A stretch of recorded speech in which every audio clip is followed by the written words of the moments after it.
저는 가끔 내 주변에 있는 사람들을 좀 만나서 이야기를 하면서 좀 물어봐요. 뭐 소원이 어떤 것들이 있는가라는 이야기를 해보면 많은 사람들이 대부분 내가 하는 일이 좀 순조롭게 이루어졌으면 좋겠다. 그리고 내가 원하고 계획한 것들이 내가 원하는 때에 뭐 이루어지고 그대로 됐으면 좋겠다라는 이야기들을 많이 합니다. 근데 이거 비단 예수 믿지 않는 사람들뿐만 아니라 예수를 믿는 우리들도 똑같은 마음을 가지고 있습니다. 그런데 우리 삶의 현실을 좀 돌아보면 모든 일이 잘 될 때도 있지만 때로는 굉장히 큰 어려움을 만나기도 하지요. 그런데 많은 사람들이 이야기하기를 내가 알기로는 예수를 믿고 하나님의 자녀가 되면 모든 일에 형통하고 또 그 형통한 삶을 통해서 복을 얻는다라고 하죠. 그런데 왜 우리에게 때때로 어려움이 다가올까? 무슨 이유일까? 라는 생각을 많이 하게 되는데 하나님은 이러한 역사를 통해서 우리에게 말씀을 하고 계시는 것이죠. 그래서 오늘 본문의 말씀을 중심으로 이러한 일이 우리 가운데 일어날 때 어떻게 해야 할 것인가에 대해서 함께 살펴보면서 은혜를 나누고자 합니다.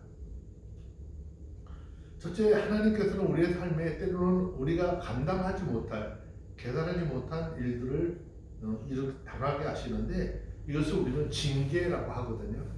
이 징계를 좀 가볍게 여기서는 안 되는 것이죠. 잠언 3장 11절 12절의 말씀에 보시면 내 아들아 여호와의 징계를 경히 여기지 말라 그 꾸지람을 싫어하지 말라 대저 여호와께서 그 사랑하는 자를 징계하시기를 마치 아비가 그 기뻐하는 아들을 징계함같이 하시느니라 그랬어요. 여기 11절에서 하나님의 징계를 받거든 경히 여기지 말라라고 그랬습니다. 자, 우리가 이 말씀, 즉 징계의 의미에 대해서 먼저 한번 알아보아야 되는 것이죠. 그러기 위해서는 먼저 성경을 잘 살펴보아야 합니다. 함께 성경을 좀 찾아보면 욥기 5장 17절 말씀에 보면 볼지어다 하나님의 징계를 받는 자에게는 복이 있나니 그런즉 너는 전능자의 경책을 업신여기지 말지니라 라고 그랬습니다. 또 히브리서 12장 5절 6절의 말씀에 보면 또 아들들에게 권하는 것 같이 너희에게 권면하시는 말씀을 잊었도다. 일렀으되 내 아들아 주의 징계하심을 경히 여기지 말며 그에게 꾸지람을 받을 때 낙심 말라. 주께서 그 사랑하는 자를 징계하시고 그의 받으시는 아들마다 채찍질 하심이니라 라고 했습니다. 그 징계는 하나님께서 우리를 미워하기 때문에 내리는 것이 아니라 그 징계를 통해서 우리에게 무엇인가 하나님께서 전하고 싶은 그런 말씀을 하고 계시기 때문에 그 징계를 경히 즉 가볍게 여기지 말라라고 하는 말씀이지. 그 이유는 하나님께서 허락하신 징계는 형벌이 아닙니다. 하나님께서 허락하신 징계는 하나님께서 우리를 사랑하시는 사랑의 표현이죠. 형벌은 상대방의 아주 가혹한 결과를 가져오고 또 초래하지만 징계는 그 삶을 올바르게 살게 하는 채찍과 같은 것이죠. 그래서 오히려 그 징계가 우리에게 복이 되기 때문이라는 거죠. 따라서 징계를 받을 때 당장은 힘들고 좀 어려운 것 같지만 결과적으로는 그 징계가 나에게 유익을 가져다 주도록 하는 하나님의 사랑이라는 사실을 깨닫고 어떠한 상황 속에서도 하나님을 떠나지 말라라는 말씀입니다. 그러면 어떤 하나님이 징계를 안 내리면 되지 왜 징계를 내리느냐 그렇게 이야기를 하는 사람들도 있을 수 있어요. 하지만 하나님은 우리에게 징계를 내리시고 고생하고 근심하는 것 결코 기뻐하지는 않으세요. 성경을 살펴보면 예레미야가 3장 33절의 말씀에 보면 주께서 인생으로 고생하며 근심하심이 본심이 아니시로다 라고 말씀하고 있죠. 자, 그러면 왜 하나님께서 인생들을 징계하실까? 또 사람들에게 징계를 내리실까? 징계는 우리가 하나님과의 관계에서 무엇인가 잘못되어진 것이 있을 때 우리 가운데 오게 되는 것입니다. 그렇기 때문에 징계가 오거든 달게 받으라 라고 권면을 하고 있는 것이죠. 우리 가운데 임하는 하나님의 징계는 어떤 형태로 다가오는지 살펴보면 때때로는 정신적인 고통으로, 때때로는 영적으로, 때때로는 경제적으로, 때로는 육체적으로 다가오는데 이런 것들을 우리가 피상적으로 생각해보면 견디기 고통스럽고 힘들고 어려운 것인지 모르죠. 그런데 중요한 것은 그러한 징계들이 우리에게 유익을 가져다 준다라는 사실이죠.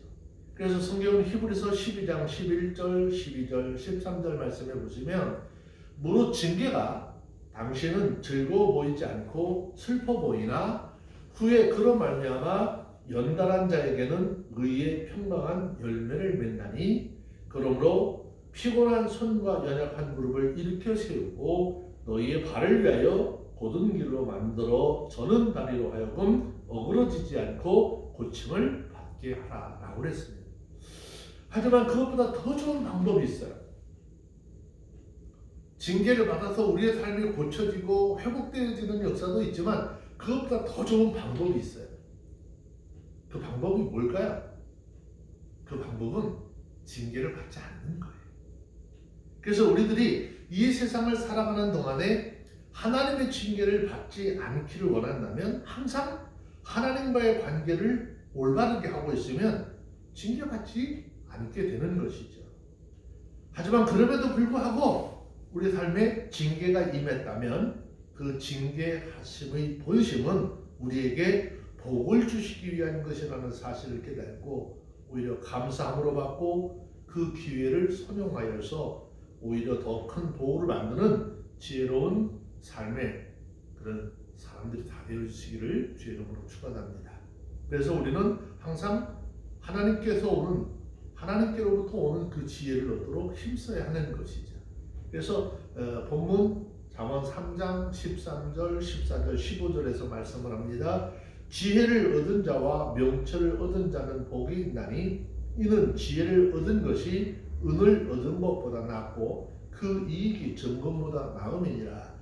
지혜는 진주보다 귀하니 너의 사모하는 모든 것으로 이에 비교할 수 없도다 그랬어요. 자, 13절부터는 지혜의 가치에 대한 말씀을 하고 있습니다. 여기서 말하는 지혜라고 하는 것은요, 보통 사람이 가지고 있는 지식이나 또 삶을 살아가는 데 있어서 행하는 처세술이 아니라 하나님을 아는 지혜를 말하는 것이죠.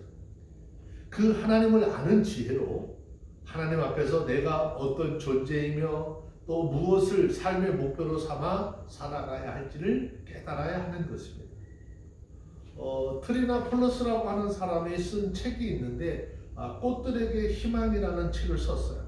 이 책의 출판사는 시공사라고 하는 그 출판사를 통해서 했는데 이 책은 단 한 마리의 작은 줄무늬 나간 애벌레를 통해서 참다운 삶이란 과연 어떤 것인가 라고 하는 것을 가르쳐주고 있습니다. 그 내용을 살펴보면 어느 날 한 나뭇가지에서 애벌레 한 마리가 태어나게 되죠. 자, 근데 이 애벌레가 나뭇가지의 높은 곳을 향해서 올라가면서 수많은 다른 애벌레와 함께 경쟁을 하게 되죠. 자, 그러면서 때로는 밟기도 하고 밟히기도 하고 또 한 무더기씩 엉켜서 무리를 지어 있으니까 때로는 그것을 넘어야 하기도 하고 또 그러면서 계속 나무의 높은 꼭대기까지 올라가려고 많은 애를 쓰게 됩니다. 그런데 그 꼭대기에는 뭐가 있는지 어떤 형편이 이루어진 것인지 알 수 없어요. 근데 계속해서 올라갑니다. 근데 더러는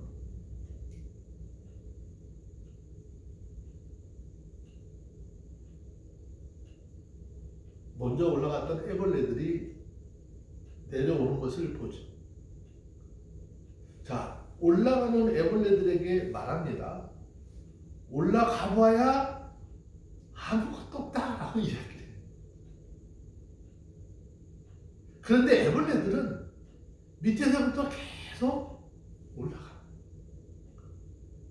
그 중에 몸이 노란색인 애벌레와 줄무늬가 있는 애벌레 두 마리의 애벌레가 멈추지 않고 계속해서 올라갑니다. 그런데 노란 애벌레는 오르다가 끝까지 오르지 못하고 힘들어서 포기하고 그냥 내려와 버렸고, 이 줄무늬가 있는 애벌레가 계속해서 올라갑니다. 그런데 이 줄무늬가 있는 애벌레가 꾸준히 그리고 부지런히 올라가서 나뭇가지 끝에 딱 서게 됐어요. 근데 그 끝에 서게 된 애벌레 자신이 얼마나 큰 잘못을 했는지 깨닫게 되는데, 그것이 자기의 목표가 아니라는 것을 알게 됩니다. 그리고 이 애벌레는 조용히 밑으로 내려와서 이제 꼬치를 치고 그 속에 들어가 있다가 얼마 후에 아주 찬란한 나비가 되어서 하늘로 날아갑니다. 나비가 되어서 날아다니면서 보니까 모든 땅에 수많은 애벌레들이 산더미처럼 뭉쳐서 서로 더 높은 곳에 올라가려고 애쓰고 있는 것을 봅니다. 자, 이 내용은 우리에게 굉장히 많은 것을 느끼게 해줍니다. 우리 사람들이 삶이 그렇다는 거죠. 참으로 귀한 것이 무엇인지를 바로 분별하지 못하고 그냥 막연히 위로만 올라가려고 하는 삶을 살고 있다는 거죠. 우리들이 참으로 추구해야 될 것이 무엇인지 모르고 엉뚱한 길로 가고 있는 것이죠. 우리들의 참된 목표가 무엇인지도 모른 채 잘못된 목표를 향해서 달려가고 있습니다. 우리가 참으로 사모해야 될 것이 무엇인지 모른 채 잘못된 것을 사모하고 애쓰고 노력하고 있는 것이 삶의 현실입니다. 따라서 15절에 말씀하고 있는 지혜는 진주보다 귀하니 너의 사모하는 것으로 이에 비교할 수 없도다 라고 하셨는데, 이 말씀을 통해서 우리 그리스도인들이 참으로 사모해야 할 것이 무엇인지를 가르쳐주고 있는 말씀이죠. 또 한편으로 이 말씀은 아직 우리가 세상의 것들을 사모하고 있다라고 하는 말씀을 하고 있는 것입니다. 그것을 사모하지 말고 지혜를 사모하라고 권면하고 있는 말씀이기도 합니다. 그런데 우리는 이 지혜를 구하고 얻으려고 애쓰고 노력하지 않지만 이 세상의 것 돈을 벌기 위한 노력은 과히 투쟁적이다라고 할 수 있는데, 세상을 들여다보면 어떤 사람들은 이 돈을 벌기 위해서 건강도 버리고 가정도 행복도 버리고 신앙도 버리고 오직 돈을 벌기에만 급급한 모습을 하고 있습니다. 그러나 그런 결과를 보면 참 비참하죠. 그렇게 돈을 벌려고 했는데 돈은 원하는 만큼 벌지 못하고 몸은 만신창이가 되고 가정은 파탄으로, 신앙은 파멸의 길로 치닫고 마는 것을 봅니다. 그런데 본문은 그 좋은 금, 은, 보화보다도 오히려 더 귀한 것이 있대요. 그것이 뭐냐? 지혜를 얻는 것인데, 지혜를 얻는 것이 훨씬 더 복된 일이라고 말씀을 하고 있습니다.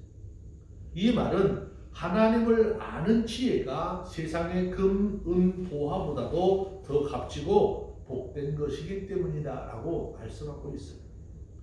자, 그러면 잠언 3장 16절에서 말씀하시기를 그 우편 손에는 장수가 있고 그 좌편 손에는 부귀가 있나니 그랬어요. 오늘날의 사회 현상 중에 가장 심각한 것 중에 하나가 고령화인 거죠. 자, 그러다 보니까 노인들이 푸대접을 받는 사회가 되고 있는 것이죠. 그러면서 이러한 사회를 바라보면서 그렇다면 과연 장수하는 게 복일까? 라는 생각을 하게 되는 것이죠. 아주 이 문제가 심각하게 한번 생각을 해봐야 하는 거예요. 그러면 분명한 것은 장수는 하나님의 주신 복이 분명하다라고 하는 것이죠. 하나님이 주신 복을 받아서 장수하는 사람은 몸만 장수하는 것이 아니라 건강과 자녀들을 통한 효도가 동반한 장수를 누리게 하기 때문이라는 거예요. 그래서 좌편손에는 부귀가 있다라고 했어요. 이것이 하나님께서 베푸시는 참된 복이라는 사실을 깨닫고 이 복을 받아 누리는 저와 여러분들이 다 되어지시기를 주의 이름으로 축원합니다. 우리가 하나님의 말씀에 순종하는 삶을 살기만 하면 하나님은 이러한 복을 허락하십니다. 그러므로 중요한 것, 우리의 삶 속에서 얼마나 하나님께 순종하느냐에 달려있다는 것을 깨닫게 되시길 바랍니다. 성경은 증거하기를 역대상 29장 12절 말씀에 보면 부와 기가 주께로 말미암는다라고 했습니다. 부귀는 하나님의 것이에요. 그렇기 때문에 우리가 하나님의 말씀에 순종하고 따르면 하나님이 우리에게 부귀의 복을 허락해 주신다라는 것이죠. 그러므로 하나님의 말씀에 순종함으로 장수와 부귀의 복을 받아 누리는 우리 모두가 되어주시기를 주의 이름으로 축원합니다. 자, 17절 말씀에 보시면은요, 그 길은 즐거운 길이요 그 첩경은 다 평강이니라 그랬습니다. 자, 이 말은 원래 뜻은 지혜가 가라고 하는 대로 가면 그 길은 즐겁고 평탄한 길을 갈 것이다 라는 뜻이에요. 그래서 성경은 시편 119편 165절에 보면 주의 법을 사랑하는 자에게 큰 평안이 있으니 저에게 장애물이 없으리라 그랬어요. 이 말은 우리가 하나님의 인도함을 받고 지혜의 길을 걸어가노라 하면 궁극적으로 승리하게 하시고 평강을 허락하신다라고 하는 뜻인데, 한마디로 하나님의 말씀대로 살면, 하나님의 인도함을 받아 살면 삶의 즐거움이 있도록 하시겠다라는 약속인 것이죠. 하지만 우리가 생활하면서 하나님의 말씀대로 살려고 하면 너무 힘들고 피곤해요. 아니, 피곤해요. 그 이유를 살펴보면 이런 거죠. 말씀대로 살자니 희생해야 하고, 그리고 날마다 손해보는 것 같아요. 그러나 그런 가운데서도 하나님의 말씀을 귀히 여기고 그 말씀대로 살면 하나님이 도우셔서 평강과 기쁨의 길로 인도하십니다. 우리는 하나님의 말씀에 순종함으로써 이런 기쁨의 체험이 우리의 삶 속에 있어지기를 주의 이름으로 축원합니다. 자, 3장 18절 말씀 한 번 더 볼까요? 지혜는 그 얻은 자에게 생명나무라 지혜를 가진 자는 복되도다 라고 했습니다. 자, 여기서 말씀하는 생명나무라고 하는 이 말의 의미는 영생의 복과 낙원의 복을 의미하는 말인데, 하나님을 바로 알고 섬기는 자에게 영생을 얻게 될 것이다 라는 뜻입니다. 자, 우리가 살아가는 데 있어서 우리 세상에 살면서 물질의 복도 받아 누리는 것도 굉장히 중요하죠. 그런데 그것보다 더 중요한 것은 영원한 하나님의 나라를 얻는 복인 것인데, 이것이 우리에게 가장 값지고 소중한 그 무엇과도 바꿀 수 없는 복인 것이죠. 그래서 우리 모두는 이 복을 소망하고 하나님께 순종하는 삶을 살아가야 하는 것이죠. 그리고 무엇보다도 더 중요한 것, 하나님으로부터 오는 지혜는 하나님과 우리 인간 사이를 연결시키는 고리의 역할을 하기 때문에 이 지혜는 너무나 큰 가치가 있는 것이다 라는 거죠. 이 가치를 통해서, 지혜를 통해서 우리가 한 가지 깨달아야 될 것이 뭐냐? 하나님의 주권을 인정하게 되는 것이죠. 자, 그래서 잠언 3장 19절 20절 말씀에 보면 여호와께서는 지혜로 땅을 세우셨으며 명철로 하늘을 굳게 펴셨고 그 지식으로 해양에 갈라지게 하였으며 공중에서 이슬이 내리게 하셨느니라 그래서요. 자, 이 말씀을 통해서 무엇을 말씀하시고자 하는 것일까? 그것을 살펴보면 땅 위의 모든 것은 하나님의 주권 가운데 있는 것이고 하나님의 섭리대로 운행하신다라고 하는 것을 깨달으라는 말씀이죠. 따라서 우리는 영적인 삶과 육적인 삶 전 분야에 하나님의 도우심을 받으며 살아가도록 되어 있다라고 하는 것을 말하고 있는 것이죠. 우리가 삶을 살아가는데 전적으로 하나님의 도움을 받아서 살아가야 하는 것을 이야기한다면 우리는 전적으로 하나님을 의지하는 삶을 살아야 하는 거죠. 그 하나님을 의지하는 삶을 살아갈 때 하나님께서 우리에게 여러 가지 복들을 약속하시고 보장하신 그런 하나님이 우리에게 간절한 음성으로 어떻게 호소하고 있는 거죠. 하나님이 우리에게 호소하고 있는 것이 뭐예요? 너희 세상 의지하지 말고 나의 지혜를 의지하라. 그런데 오늘날 많은 사람들은 하나님 의지하지 않습니다. 세상의 과학과 세상의 의학을 의지하려고 하는 것이죠. 세상적인 지식으로 모든 문제를 해결하려고 하기도 합니다. 그러나 우리는 하나님을 의지해야 하는 것이죠. 그것이 하나님 앞에 택함받은 사람들의 본분이고 또 하나님으로부터 오는 신령한 복을 받는 비결인 것입니다.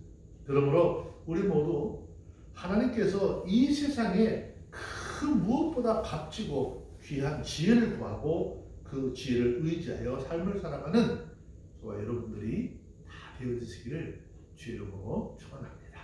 기도하겠습니다. 하나님 감사합니다.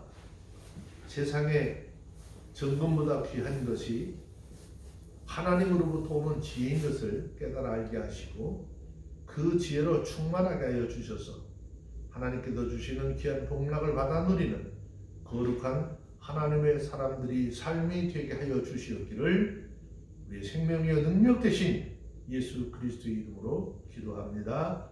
아멘.